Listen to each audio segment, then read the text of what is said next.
Hai teman-teman, selamat datang di Keluarga Empon Batak. Ketemu lagi dengan aku Yusni Ambarita. Di video kali ini kita mau bahas seperti yang sudah ada di judul, yaitu tentang Health Card Associated Infection atau disingkat dengan HAIS. Jadi kalau di bahasa Indonesia kan adalah tentang penyakit infeksi terkait pelayanan kesehatan, atau bahasa yang sehari-hari atau bahasa yang sering kita dengar adalah infeksi nosokomial. Jadi di sini teman-teman kita bahas juga tentang bagaimana cara pencegahan dan pengendalian infeksi. Dimana untuk terkait HAIS ini sendiri teman-teman sangat banyak berhubungan materi yang perlu dibahas, apalagi terkait infeksi, seperti tentang penggunaan APD, dokumentasi peralatan kesehatan, terus manajemen surveillance, manajemen infeksi, dan tentang penyakit-penyakit yang berhubungan dengan infeksi ataupun penyakit-penyakit infeksi yang bisa didapatkan oleh pasien ketika dirawat di rumah sakit. Beserta juga kita membahas tentang bagaimana pengolahan limbah teman-teman. Tapi kita bahasnya satu persatu. Untuk video kali ini fokus dengan PPI teman-teman. Untuk itu ikutin terus videonya, jangan di skip. Seperti biasa teman-teman, sebelum kita masuk ke latihan soal, kita bahas dulu materi pembelajarannya. Sehingga teman-teman gak berfokus dengan apa soal yang aku kasih, tapi seenggaknya ketika teman-teman nanti ujian SKB keperawatan bisa menjawab soal karena udah terpapar dengan materi HAIS ini. Di sini aku bukan mau menggurui, tapi kita lebih ke sharing. Kalau ada yang salah teman-teman bisa meluruskan, bisa komentarin di kolom komentar. Teman-teman, kenapa materi ini juga sangat penting untuk dipelajarin? Karena ini adalah salah satu kisi-kisi terbaru bahwa untuk SKB keperawatan tahun ini, baik itu perawat terampil maupun perawat ahli pertama, kisi-kisinya adalah terkait dengan infeksi, apalagi sekarang negara kita dilanda oleh pandemi COVID-19. Sebenarnya ini bukan hal yang baru teman-teman tentang infeksi ini, karena waktu aku ujian SKB keperawatan pun udah keluar soal yang seperti ini.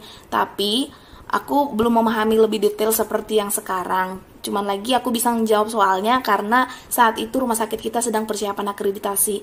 Jadi sedikit banyak aku tahu. Nah sekarang kita bahas lebih detailnya. Oke, langsung aja teman-teman kita mulai. Penyakit infeksi terkait pelayanan kesehatan atau Health Card Associated Infection atau HAIS merupakan salah satu masalah kesehatan di berbagai negara dunia termasuk di Indonesia. Ya apalagi keadaan sekarang ya teman-teman, pandemi COVID-19. Secara prinsip, kejadian HAIS sebenarnya dapat dicegah bila fasilitas kesehatan secara konsisten melaksanakan program PPI. PPI adalah pencegahan dan pengendalian infeksi. Pencegahan dan pengendalian infeksi merupakan upaya untuk memastikan perlindungan kepada setiap orang terhadap kemungkinan tertular infeksi dari sumber masyarakat umum dan di saat menerima pelayanan kesehatan pada berbagai fasilitas kesehatan. Pedoman PPI di fasilitas pelayanan kesehatan bertujuan untuk meningkatkan kualitas pelayanan di fasilitas pelayanan kesehatan, sehingga melindungi sumber daya manusia kesehatan, pasien, dan masyarakat dari penyakit infeksi yang terkait dengan pelayanan kesehatan. Adapun sasaran pedoman PPI di fasilitas pelayanan kesehatan disusun untuk digunakan oleh seluruh pelaku pelayanan di Vaskes yang meliputi Vaskes tingkat pertama, kedua, dan ketiga. Nah, untuk Vaskes tingkat pertama itu adalah puskesmas, tingkat kedua itu adalah klinik atau dokter-dokter spesialis maupun praktek dokter gigi, dan yang Vaskes ketiga itu adalah rumah sakit. Penerapan PPI terkait pelayanan kesehatan atau Health Card Associated Infection atau HAIS berupa langkah yang harus dilakukan untuk mencegah terjadinya HAIS atau bundles, surveillance HAIS, pendidikan dan pelatihan serta penggunaan antimikroba yang bijak. Di samping itu, dilakukan monitoring melalui Infection Control Risk Assessment atau ICRA, audit dan monitoring lainnya secara berkala. Dalam pelaksanaan PPI, rumah sakit, puskesmas, klinik, praktik mandiri wajib menerapkan seluruh program PPI. Sedangkan untuk fasilitas pelayanan kesehatan lainnya, penerapan PPI disesuaikan dengan pelayanan yang dilakukan pada fasilitas kesehatan tersebut. Nah teman-teman, jadi semua fasilitas kesehatan diwajibkan dan diharuskan untuk melakukan kegiatan PPI, yaitu pencegahan dan pengendalian infeksi. Apalagi kalau puskesmasnya sudah terakreditasi. Bukan karena pandemi ya teman-teman, makanya puskesmas harus melakukan kegiatan PPI, karena di puskesmas sendiri juga banyak penyakit-penyakit infeksi seperti TBC, HIV, jadi memang PPI ini juga di fasilitas kesehatan wajib harus melaksanakan. Konsep dasar penyakit infeksi. Berdasarkan sumber infeksi, maka infeksi dapat berasal dari dua teman-teman. Yang pertama masyarakat atau komunitas. Kalau disebut dalam bahasa Inggris adalah community acquired infection. Yang kedua dari rumah sakit atau health card associated infection atau disingkat juga dengan HAIS. Penyakit infeksi didapat di rumah sakit beberapa waktu yang lalu disebut sebagai infeksi nosokomial atau Hospital Acquired Infection. Saat ini, penyebutan diubah menjadi infeksi terkait layanan kesehatan atau HAIS atau Healthcare Associated Infection dengan pengertian yang lebih luas, yaitu kejadian infeksi tidak hanya berasal dari rumah sakit, tetapi juga dapat dari fasilitas pelayanan kesehatan lainnya. Jadi penyakit infeksi ini teman-teman tidak terbatas bukan hanya kepada pasien, namun dapat juga kepada petugas kesehatan dan pengunjung yang tertular pada saat berada di dalam lingkungan fasilitas pelayanan kesehatan. Sekarang kita masuk ke rantai penularan infeksi, jenis HAIS dan faktor risikonya.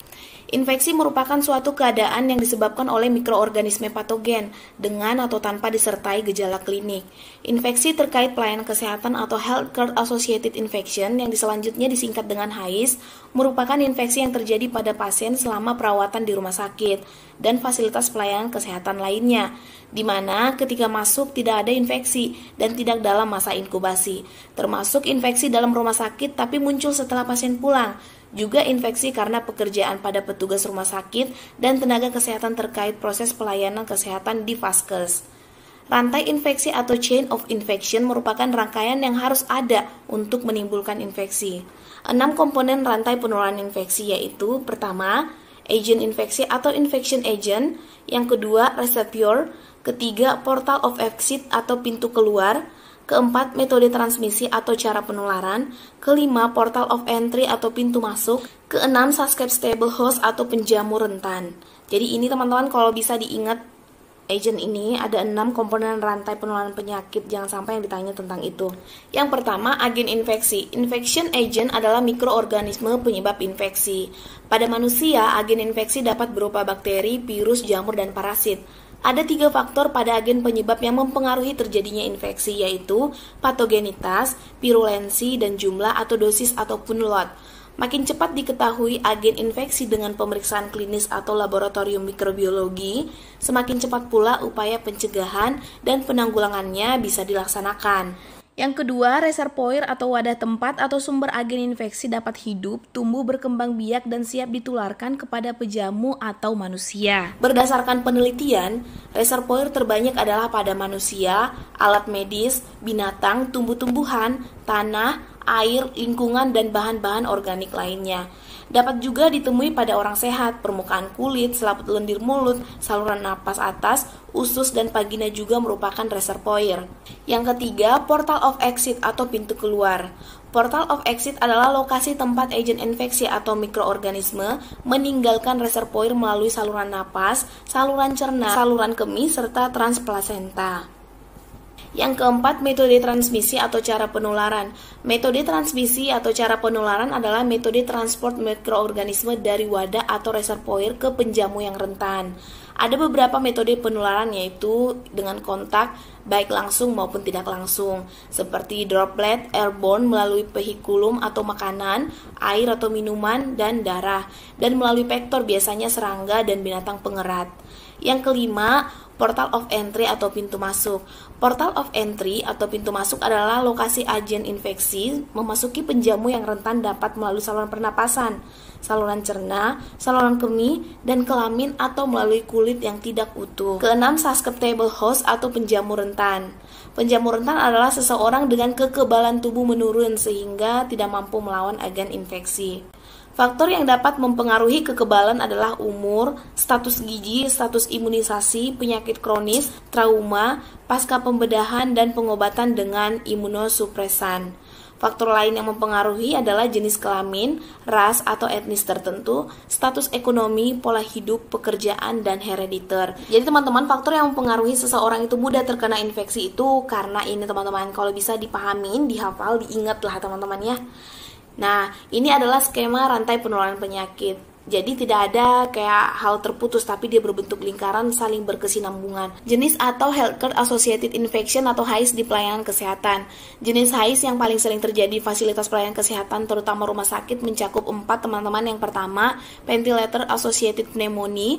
Yang kedua, infeksi aliran darah. Yang ketiga, infeksi saluran kemih. Dan yang keempat, infeksi daerah operasi. Nah, teman-teman, nanti bakal ada satu video hanya untuk membahas tentang penyakit-penyakit infeksi yang ada di rumah sakit tentang terkait keempat ini, teman-teman. Ditungguin aja ya, teman-teman. Sekarang kita masuk ke faktor resiko HAIS. Jadi faktor resiko HAIS itu, sorry ya teman-teman, ini S-nya S kecil. Jadi faktor resiko HAIS meliputi yang pertama umur, di mana neonatus dan orang lanjut usia lebih rentan terkena infeksi. Yang kedua, status imun yang lebih rendah atau terganggu atau imunokompromis, di mana penderita dengan penyakit kronik, penderita tumor ganas, pengguna obat-obat imunosupresan. Yang ketiga, gangguan atau interupsi barier anatomis, di mana penggunaan kateter urin akan meningkatkan kejadian infeksi saluran kemih atau ISK. Yang kedua, prosedur operasi dapat menyebabkan infeksi daerah operasi atau IDO atau surgical site infection.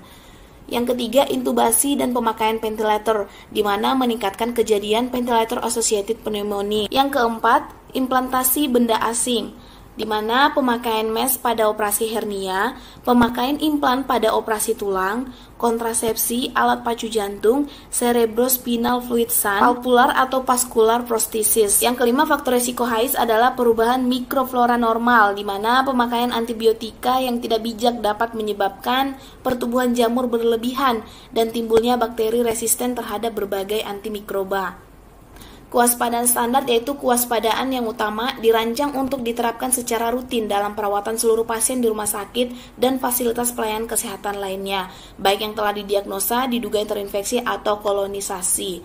Diterapkan untuk mencegah transmisi silang sebelum pasien didiagnosis, sebelum adanya hasil pemeriksaan laboratorium, dan setelah pasien didiagnosis. Pada tahun 2007, CDC merekomendasikan 11 komponen utama yang harus dilaksanakan dan dipatuhi dalam kewaspadaan standar, yaitu teman-teman, pertama, kebersihan tangan, kedua, alat pelindung diri atau APD, ketiga, dokumentasi peralatan perawatan pasien, keempat, kesehatan lingkungan, kelima, pengelolaan limbah, keenam, penata laksanaan linen, ketujuh, perlindungan kesehatan petugas, kedelapan, penempatan pasien, kesembilan, higien respirasi atau etika batuk dan bersin, kesepuluh, praktik menyuntik yang aman dan praktik lumbal fungsi yang aman. Jadi teman-teman, yang terkait dengan infeksi itu ada 11 materi yang perlu dipelajarin. Bayangin teman-teman, 11 materi yang mau teman-teman pelajarin, dan dari 11 materi ini kemungkinan keluar soal, karena setiap tahunnya memang keluar tentang terkait infeksi ini, apalagi kita sekarang di masa pandemi. Jadi semangat teman-teman untuk belajarnya ya. Yuk kita lebih cepat lagi, yuk. Ke-11 kewaspadaan standar tersebut yang harus diterapkan di semua fasilitas pelayanan kesehatan sebagai berikut. Yang pertama, kebersihan tangan. Untuk kebersihan tangan, yaitu kebersihan tangan dilakukan dengan mencuci tangan menggunakan sabun dan air mengalir bila tangan jelas kotor atau terkena cairan tubuh, atau menggunakan alkohol atau alkohol based hand rub bila tangan tidak tampak kotor. Kuku petugas harus selalu bersih dan terpotong pendek tanpa kuku palsu, tanpa memakai perhiasan dan cincin. Cuci tangan dengan sabun biasa atau antimikroba dan bilas dengan air mengalir dilakukan pada saat, jadi ada dua teman-teman, saat-saat teman-teman harus mencuci tangan dengan sabun biasa. Yang pertama, bila tangan tampak kotor, terkena kontak cairan tubuh pasien yaitu darah, cairan tubuh sekresi, ekskresi, kulit yang tidak utuh, ganti perban walaupun telah memakai sarung tangan, jadi tetap harus mencuci tangan dengan sabun biasa. Yang kedua, bila tangan beralih dari area tubuh yang terkontaminasi ke arah lainnya yang bersih walaupun pada pasien yang sama. Jadi walaupun pasien yang sama teman-teman sentuh, kalau dari area terkontaminasi ke area yang tidak terkontaminasi atau ke area yang bersih, tetap teman-teman harus mencuci tangan. Ingat teman-teman, ada 5 moment di mana ada indikasi mencuci tangan atau kapan saja mencuci tangan. Ya, ini harus dilakukan biasanya untuk teman-teman yang rawat inap, hal ini sudah biasa, apalagi teman-teman di ruang rawat ICU ya. Nah, indikasi kebersihan tangan ada 5, yaitu 5 moment. Yang pertama, sebelum kontak pasien. Yang kedua, sebelum tindak aseptik. Ketiga, setelah kontak darah dan cairan tubuh. Keempat, setelah kontak pasien. Kelima, setelah kontak dengan lingkungan sekitar pasien. Teman-teman, ini waktu aku ujian SKB keperawatan keluar loh, yang ditanyakan 5 moment, 5 indikasi mencuci tangan. Sekarang kita ke kriteria memilih antiseptik, masih berhubungan dengan mencuci tangan. Yang pertama adalah memiliki efek yang luas, menghambat atau merusak mikroorganisme secara luas atau gram positif dan gram negatif, virus lipofilik, bacillus, dan tuberkulosis, fungsi serta endospore. Yang kedua, efektivitasnya. Yang ketiga, kecepatan aktivitas awal. Yang keempat, efek residu, aksi yang lama setelah pemakaian untuk meredam pertumbuhan. Yang kelima, tidak menyebabkan iritasi kulit. Keenam, tidak menyebabkan alergi. Jadi ini yang perlu teman-teman pertimbangkan ketika memilih antiseptik ya teman-teman. Hasil yang ingin dicapai dalam kebersihan tangan adalah mencegah agar tidak terjadi infeksi, kolonisasi pada pasien dengan mencegah kontaminasi dari pasien ke lingkungan termasuk lingkungan kerja ke petugas. Nah ini teman-teman untuk cara mencuci tangan dengan sabun dan di air yang mengalir. Nah di sini kelihatannya sepertinya rame, tapi pada intinya adalah bahwa mencuci tangan itu hanya 6 langkah ya teman-teman. Nah di sini aku tampilin seperti ini sesuai dengan Permenkes, namun yang lebih intinya adalah ini teman-teman. Jadi lama waktu yang dibutuhkan untuk mencuci tangan dengan sabun dan air yang mengalir adalah 40 sampai dengan 60 detik. Kalau bisa dihafal teman-teman, karena pengalaman aku ini keluar loh ujian keperawatan, waktu aku ujian maksudnya. Terus untuk menggunakan antiseptik atau hand rub, maka lama waktu yang dibutuhkan adalah 20 sampai dengan 30 detik. Jadi diingat teman-teman, hand rub 20 sampai dengan 30 dan mencuci tangan pakai sabun dan di air yang mengalir 40 sampai dengan 60 detik. Oke teman-teman, sampai di sini dulu materi pembelajaran kita terkait dengan HAIS. Di video selanjutnya nanti aku bakal bahas masih terkait dengan infeksi teman-teman. Untuk itu jangan lupa subscribe dan klik tombol loncengnya biar kalian gak ketinggalan video-video selanjutnya.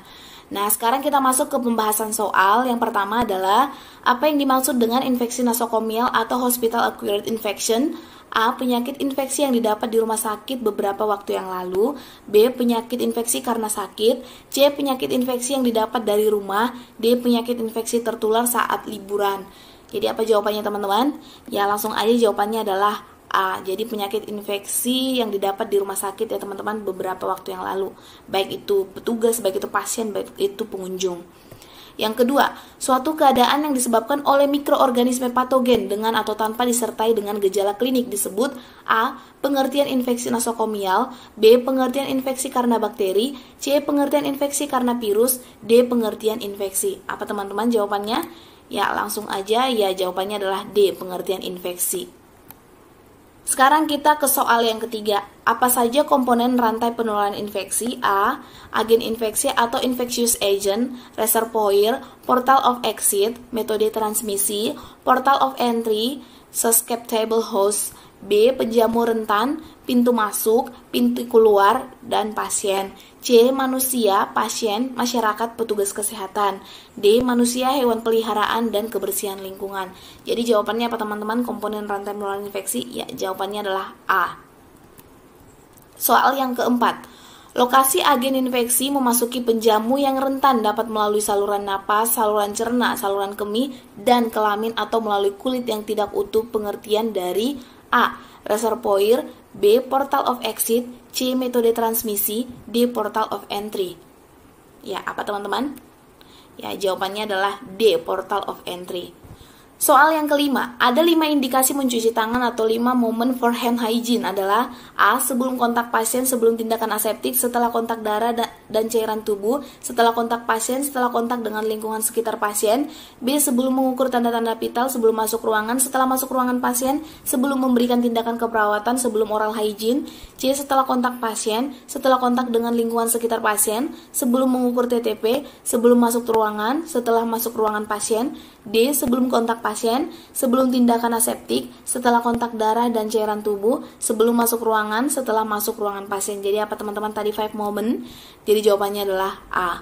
Tadi 2 sebelum dan 3 setelah. Soal yang keenam, berapa lama waktu yang dibutuhkan untuk mencuci tangan menggunakan sabun dan air mengalir? A. 10 sampai dengan 20 detik, B. 40 sampai dengan 60 detik, C. 20 sampai dengan 40 detik, D. 10 sampai dengan 60 detik. Apa teman-teman mencuci tangan dengan air yang mengalir? Ya, jawabannya adalah B, 40 sampai dengan 60 detik. Sekarang kita ke soal yang ketujuh dan ini adalah soal yang terakhir. Soal yang ketujuh, berapa lama waktu yang dibutuhkan untuk mencuci tangan menggunakan antiseptik atau hand rub? A. 10 sampai dengan 20 detik, B. 40 sampai dengan 60 detik, C. 20 sampai dengan 30 detik, D. 10 sampai dengan 60 detik. Jadi jawabannya apa teman-teman? Ya, jawabannya adalah C. 20 sampai dengan 30 detik. Oke teman-teman, sampai di sini dulu video kita kali ini. Di video selanjutnya aku masih tetap membahas yang berhubungan dengan kisi-kisi terbaru tentang SKB keperawatan baik perawat terampil maupun perawat ahli pertama. Untuk itu jangan lupa subscribe dan klik tombol tombol loncengnya. Dan teman-teman jangan merasa bosan, kok ini nih aja yang dibahas gitu. Enggak, aku juga membantu teman-teman dan aku juga dibantu oleh teman-teman. Nah, untuk itu teman-teman semangat belajar, karena memang beginilah kenyataannya untuk memperjuangkan NIP itu sekarang sangat sulit. Nah, semangat berkompetisi teman-teman, semangat untuk belajar, dan semoga kalian pejuang NIP di tahun ini semua pada lulus. Terima kasih teman-teman buat dukungan kalian. Sampai ketemu di video selanjutnya. Bye-bye.